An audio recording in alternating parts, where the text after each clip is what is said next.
So, but I'm not just going to say, well, what you really need to do is sit down and, think through it. It's just more of a, we're having a conversation. It's like, I'm really freaking out here. So like, I get it. You're freaking out. What do you think would be a better result? Really freak out or take a moment and just work through it? Welcome back to View from Above with John Buerger. John, happy April 4th, 2025. And if you are a stock market enthusiast, you are not having a very good day or week, are you? It's feeling like April Fool's just kind of took a very big extension. And a really dark turn for the worst. Yeah. This feels like the worst April Fool's joke ever. I think I was just told a little bit ago it's the biggest 2-day decline or the worst 2-day decline since June of 2020. I think yesterday was right? was the biggest decline since June, single day decline, and now we have 2 days that are both that, and I would not be surprised if it's even worse than 2020. Although 2020 was, it was pretty sharp, right? What happened with COVID? COVID comes along, and then we get this massive market correction.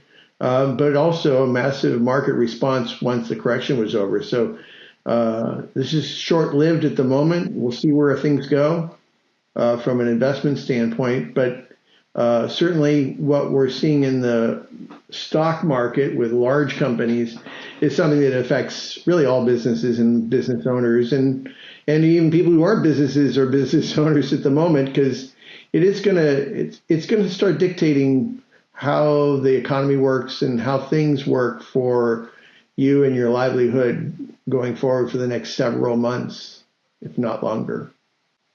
Yeah, and it's an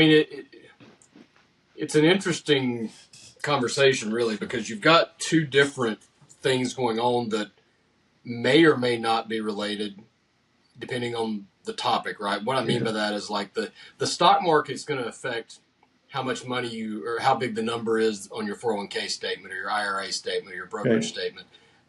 It's going to affect banks and traders and the investment world more directly than it's going to affect small business. But at the same time, the cause of the decline in the market can be a big thing, right? If it's an economic slowdown that is causing the stock market to go down, COVID being a good example of that. I mean, you had big fears about what was going to happen to the economy. Mm-hmm. But in some situations, stock market pullbacks are just a matter of, they were a little bit overpriced and the economy itself isn't necessarily changing that much. There's just maybe a little bit of a fear, or maybe we were overbought, whatever. But that can still affect consumer behavior. It can still affect, and I'm a very simple example of this. Most of my clients are financial advisors whose revenue is directly determined by how big the accounts are that they manage. Market goes down, their revenue goes down. Their revenue goes down. I'm probably one of the first people that they cut because I'm more of a luxury item. I'm not a have to have, right? Yeah. So the economy the stock market going down is bad for me, whether it affects the economy or not, right? Where some other businesses are not going to be as heavily affected by a stock market decline, but they are going to be worried about economic decline.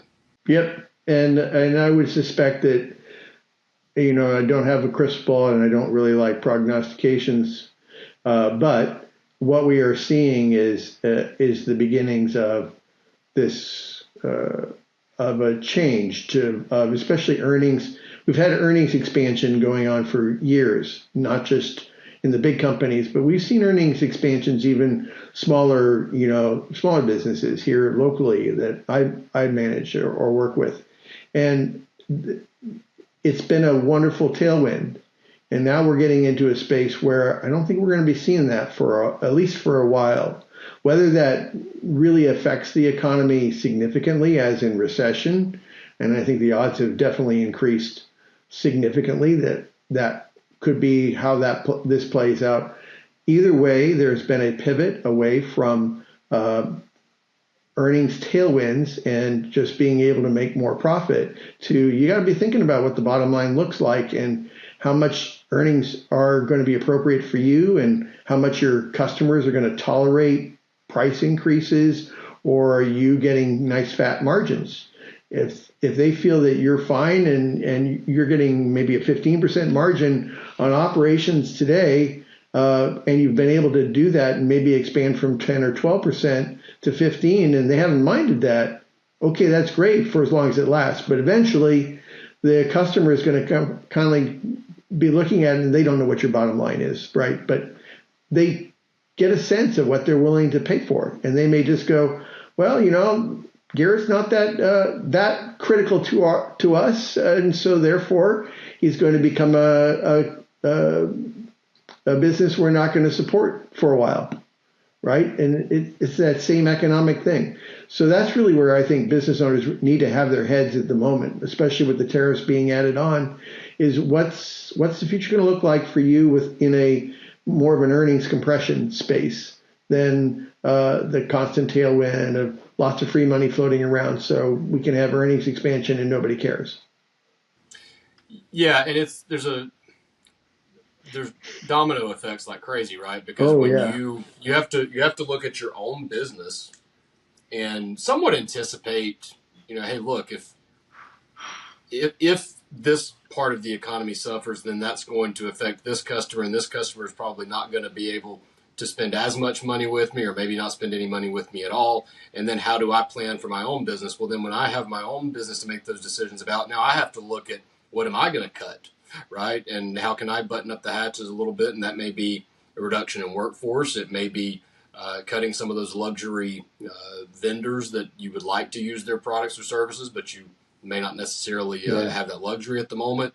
And then, if we're not that this necessarily matters so much to the business owner themselves, but when you make the decision to reduce your workforce or to reduce your expenses by cutting some other costs, that's going to affect those businesses and what they're going to do. So it begins to compound and trickle downstream quite a bit.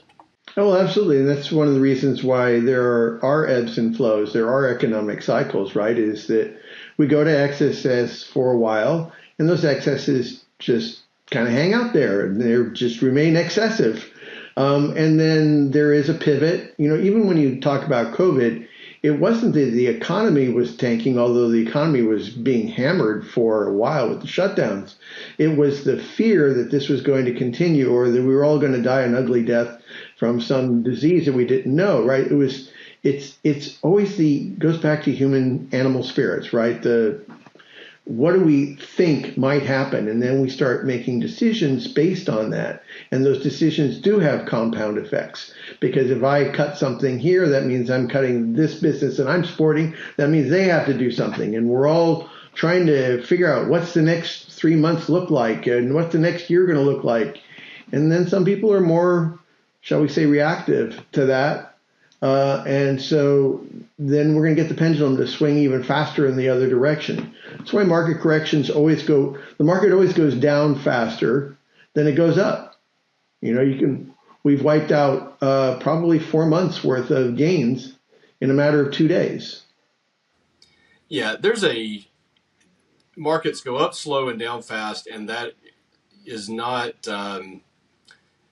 when you really peel the layer, it doesn't take very many layers of the onion to figure out why that is, right? Fear is such a powerful emotion. It's a huge, and that is what fuels the market going down. We were just talking on the Intelligent Investment show that the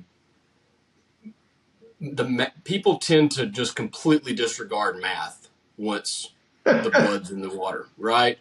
Where they had the time to do the math on the way up when the market was up 0.5% a day.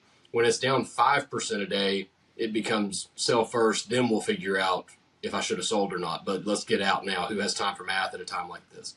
yeah. And that is probably more of a relevant point in the stock market, but it still applies also even in running your businesses to, I think, take the time and digest this information rather than being purely reactionary and just, or maybe impulsive is the word I'm looking for there. That you don't want to be impulsive. You need to make sure that you're taking the time, even though it feels like everything's happening really fast around you.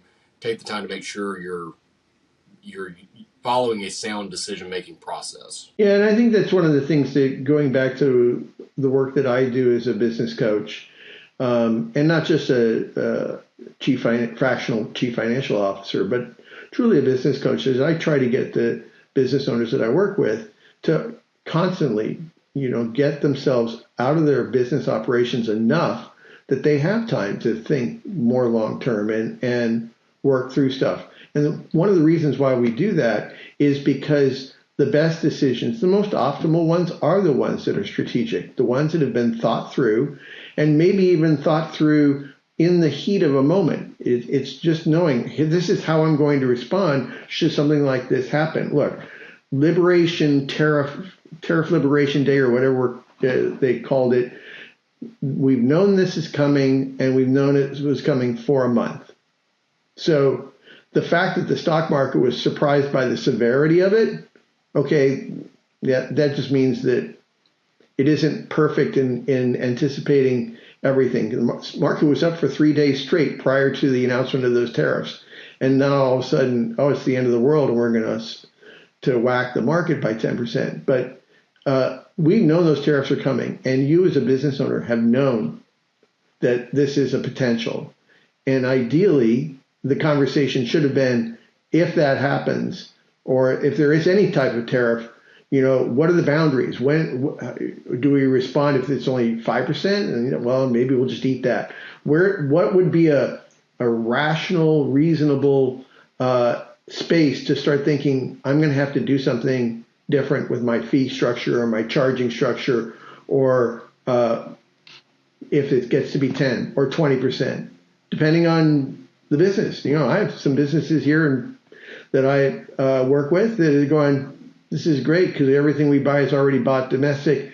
Yeah, and we may have some stuff that's going to bubble up underneath that we're going to see some price increases, but we've already been absorbing those, and we've been planning for those, and we're ready to go.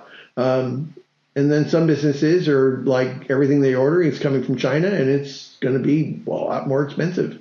So they've got a different question to answer. But either way, you knew they were coming. So the best thought process would have been, before it got here, what am I going to do if this happens or if that happens? That's strategic planning, which is, anybody who's watched this program very long knows, that's a huge thing, and that I'm probably more important to me than anything is, are you thinking strategically about your business, or are you thinking basically reactionary or impulsively about how to respond? And you cannot be strategic if you are so deep in the weeds and so busy that when you have something like this come along, you don't have time to peel yourself away, sit down, be calm, and work through the issue and respond accordingly.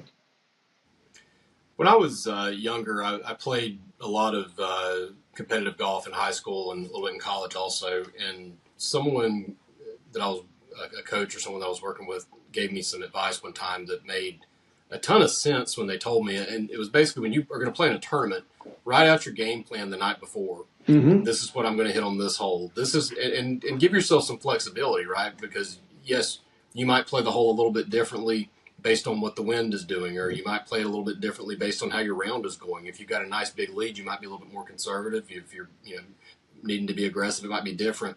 But kind of have yourself designed out or kind of built out, I guess, a scenario, a strategy of scenarios, right? Or different scenarios of what your strategy would be. And the reason for doing it the night before was so that you're calm, you're not nervous, you're not in the heat of the moment, and that way you'll make more sound decisions when you're in the tournament. Now, here's the thing: it's great to say to do that. It's great advice, and you should do it. That doesn't do me a whole lot of good right this very moment. That's like telling me on the 8th tee when I'm already nervous and I'm already in the heat of battle, you need to have a strategy written last night. But the advice that can be timely right now is, I can't tell you how many times I wrote the notes, I had the strategy, and then the heat of the moment came, and I did not stick to it. Them up and threw them out like that, or just ignored them. They stayed in the back pocket where they were tucked away. Yeah, no, I get that. Or the second hole, I'd have a bad hole in the second hole, and I would just throw the whole thing away. Right? I don't need these notes anymore. It doesn't matter anymore. Right? Yeah. And these notes are worthless. So easy. Right? Yeah, it's so easy to abandon the strategy once you get punched in the mouth, and but that was the reason for having it in the first place, which is what's so ironic about abandoning it. No, this is part of the learning process. I think that we all go through as business owners, entrepreneurs, whatever, is to whether you're doing a sport or you're running a business. Essentially, you're running off of habits. You're building habits. You're training, right? You're learning from experiences. I'll tell you, the first year or two I had that retail business that I bought in 1993. I mean, it was just drink through the fire hose. And it's like, and at least I paid attention. I took notes. I'd say that right now, the one thing you can do, even though you feel like you've been punched in the teeth, is just give yourself a check. Just say, wait, don't react. I need to carve out time. And whatever you do, find something that you can delegate to somebody else that's seems like it's urgent. Make sure there aren't any fires raging in the kitchen.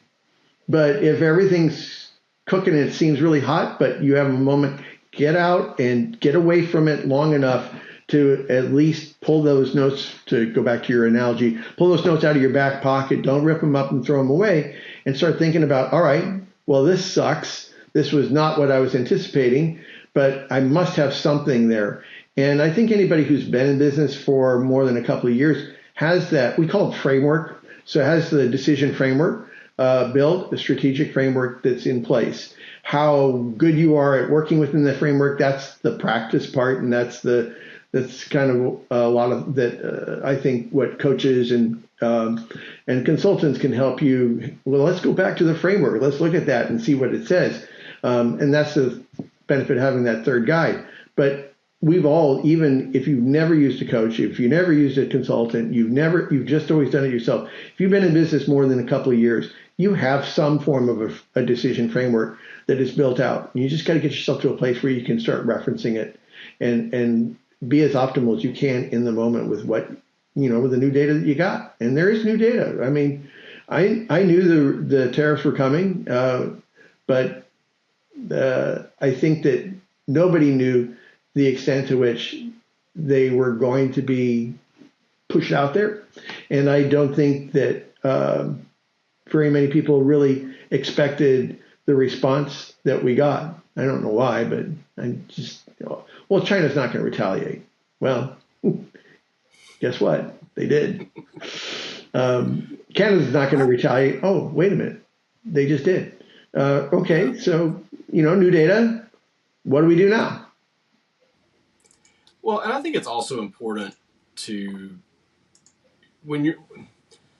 whatever you do, and everybody has different processes for this, whether it's, just some people may do something, meditation, going on walks, talking to a friend, but wherever you go to make your best decisions.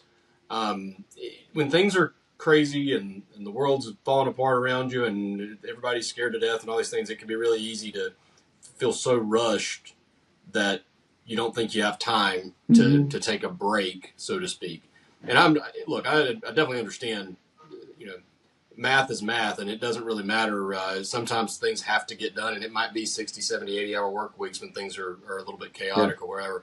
But sometimes it's amazing how much taking an hour or 2 hours that you didn't think you could spare can save you in the long run. Absolutely. Right? There have been so many times that I would take a 30-minute walk and come up with something on that walk that saved me 5 hours later. Well, what a great investment of a half an hour that turned out to be. You know what I mean? And same thing with your decision-making process with the business. And to your point, I think it's very important to have somebody besides yourself to bounce these ideas off of, whether it's a spouse, a business coach, people within your organization are great to talk to as well. But no matter whatever the case may be, relying on a different perspective or leaning on a different perspective, at least hearing a different perspective, can be incredibly valuable, especially when your own emotions are very heightened. Yep. So let's briefly touch on just the reality of human beings and decision making and all that. Remember that all of our decisions are heavily influenced by the chemicals that are running through our brain in that moment. Stress tends to create a certain chemical mix, which, by the way, is absolutely horrible for optimal decision making. And one of the reasons why going for a walk, or just, as I said, get out of the business and just go someplace else, go to a restaurant, have lunch, I don't know, just get away from it all, is to allow that chemistry that is natural. It's going to happen. Good chemistry and bad chemistry, get all that stuff a chance to run through the system and clear, so that when you go back and or start approaching it, you can do it in a way that is less full of anxiety, less full of all that negative stuff, and you can be making better decisions. Are they going to be perfectly optimal? Well, unless you're really good at doing the quant thing, probably not, because you're in a bit more of a firestorm. But still, get away. Find that sounding board. Find that person to talk you off the ledge, and just who can get you in that space where you can give yourself a bit of a pass and make some decisions from a better place in a more optimal framework. Yeah, and I think a way that I could describe that is I'm one of these people that tends to keep my gas tank closer to empty than full. I know other people that, my best friend tells me all the time, you do realize it takes the same amount of energy to keep it on full as it does to keep it on empty, right? And it's a good point. But I'm always notorious for that. Well, I'm also pretty bad about running late. And when you are running 10 minutes late, or say 5 minutes late even, and you've only got 20 miles worth of gas in the car and you've got a 30-minute drive, you may not feel like you have time to stop and get gas, but you really don't have a choice. It's either be an extra 2 minutes late or just not make it at all. And I think sometimes that analogy can kind of apply to us in business. We might feel like we don't have the time to spare to invest in whatever it is that's going to help us make better decisions. Exactly. But if you don't, it's catastrophic, and you really don't have the luxury of not taking that. And you can feel like you're being lazy in that moment, right? Like you can feel like, I don't have time to take that. I don't have time to take my time. But you really can cause a lot more damage being hasty than you can to just invest that little bit of time to make sure your thought process is, like I said, is sound. I think that's a wonderful analogy to it. Especially if you're not a sports type person. But again, I would rely a lot on, if you have experience and you've been in business for a few years, you have a whole bunch of anecdotes that are sitting in the back of your brain that will tell you subtly that the best thing for you to do right now is to take that moment and don't paint yourself into a corner that you can't get out of.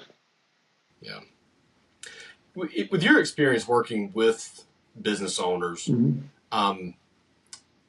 how often, this is an obvious case right now where there's a lot going on, a lot of decisions to be made, and probably a lot of opportunity for you to be that sounding board.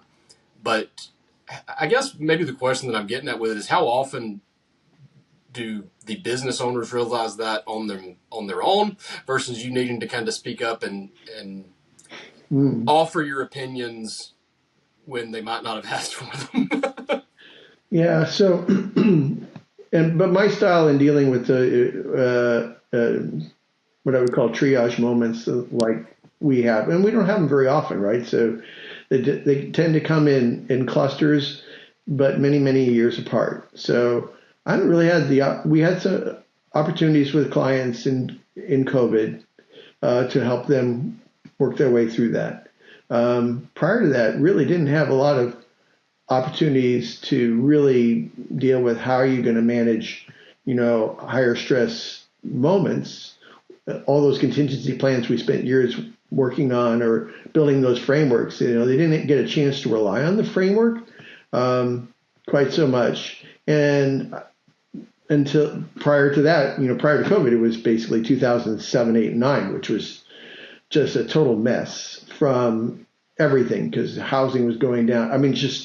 And some of the businesses that I was working with were touched just by the housing maelstrom. The fact that, there was just so many excesses that had to be cleared out of the system. It was an amazing time. I did have some clients that were in the space where we hadn't really built the framework, and they came on and they were freaking out. But my style of approach is just to try to stay as calm as I can internally, even though, understand, in my brain right now, there is so much stuff that's going on right now. It's just like, well, this is happening, that's happening. I do investment management, so I have that going on in the back of my head. I have some clients that are right now in the crosshairs of this whole storm with tariffs, and they're really having to figure out their way through very tough decisions. And what I try to do is just, all right, I'm going to stay calm and just try to help you stay calm and just be that sounding board. So, but I'm not just going to say, well, what you really need to do is sit down and think through it. It's just more of we're having a conversation. It's like, I'm really freaking out here. It's like, I get it. You're freaking out. What do you think would be a better result? Really freak out, or take a moment and just work through it? And I'll usually do it through questions like that. And they'll go, well, I know freaking out's not doing me any good. So will you help me with that? Yeah, let's just sit down and let's walk through it. You have an hour? Can we carve out an hour right now? And we'll walk through the questions that come to my mind right now that I think you may want to be answering for yourself. And that's really what the work that I do. Another area that I was thinking about, we don't really have time to dig super deep into it, and it might be a little bit off of the original topic, but one of the other things that a business owner is going to have, if they do have a 401k plan or a workplace retirement plan, you're also going to have employees that are suffering declines in their 401k balance. And sometimes that can fall to the business. Those questions can go to the business owner. How do I get out of my 401k? How can I get to the safe option in my 401k? Sometimes it may go to the investment policy committee. Sometimes the employees may just talk to each other and, I don't know very much about investing, so I'm going to talk to my coworker who does do some trading on their own or wherever. Yeah. But how often, as an advisor who manages 401k plans and is the professional on a lot of plans, do you see an uptick in calls from plan participants during these times, or do plan participants often kind of not realize that the advisor is there for them? Because I'm thinking for employees, now is a great time to take advantage of that service that's provided by the advisor on your plan and ask them the questions. And if I'm owning a business and I don't want those questions I've got enough on my plate right now, I'm going to be directing those to the advisor. So in theory, you should be getting a ton of calls from participants, but how often do they actually take advantage of that? Yeah. So, and how often have we had an opportunity where those concerns would be generating those concerns within them, right? So they've seen a couple of bad days on the news. In general, some of them don't even check their 401k balance until, the quarterly statement comes out. And then they go, oh, crap, right? So a lot of them are not going to be reactive or responsive. In COVID, we did get an increase in calls. Is it relevant to the number of people? I'd say only probably 20-25% of participants are going to even think, gosh, I need to talk to somebody about that's a professional. So I think that they don't even know that we're here. That's part of what we're here for, is, hey, you have any questions? And some of them just think, well, he's going to say the same old thing, which is, you got to hold the line. The stock market does what it does. And in the end, you should be all right, because history has proven that. And that gets into another whole conversation about, is that doing the right thing for people when they're thinking they're going to need those retirement funds in 2 to 3 years, and here they were in this 80% risky asset portfolio, or maybe a target 2050 fund, even though they're 65 and they're thinking of retiring in 2 years, right? How appropriate was that? Well, they were chasing gains, or maybe the advisor even said, well, do whatever you want, because market's been doing great for the last 17 years, so why not, right? I don't know. So there are so many variables built into all of that, and it depends on how good the advisor is in helping the participants understand what investing is and how investing really should work. I will say when 2006, 7, 8, when we had the Great Recession, and that was the perfect model of 401ks being sliced in half to 201ks, right? And it was took place over a long enough period of time that enough participants really had a chance to see it in their quarterly statements, not once, but twice or three times, right? So that was a very different space. And I was still really surprised by the number of participants that did not reach out looking for advice. There were a number of participants that just, got mad or made a decision after the second bad quarterly statement, and they took themselves out of every risky asset they had, and they put it in cash, and they missed bounces that happened after that. They made decisions without working through it, or talking to an advisor. It's just, I would say there's an uptick. I just should say doesn't correlate real well with the number of participants in the plan or anything else. And I would encourage, if you are a plan sponsor and you're getting hit up by your staff and you have an advisor that you're paying, defer those to the advisor. That's their job. That's what they're being paid for. Yeah, and whether you're a business owner or a 401k participant, I mean, I know, John, you're always open for a conversation to just be a sounding board, and I know you'd love to, or would be happy to chat with anyone out there who does have questions. Whether it's what types of strategic decisions should I be making right now for my business, or looking at the 401k.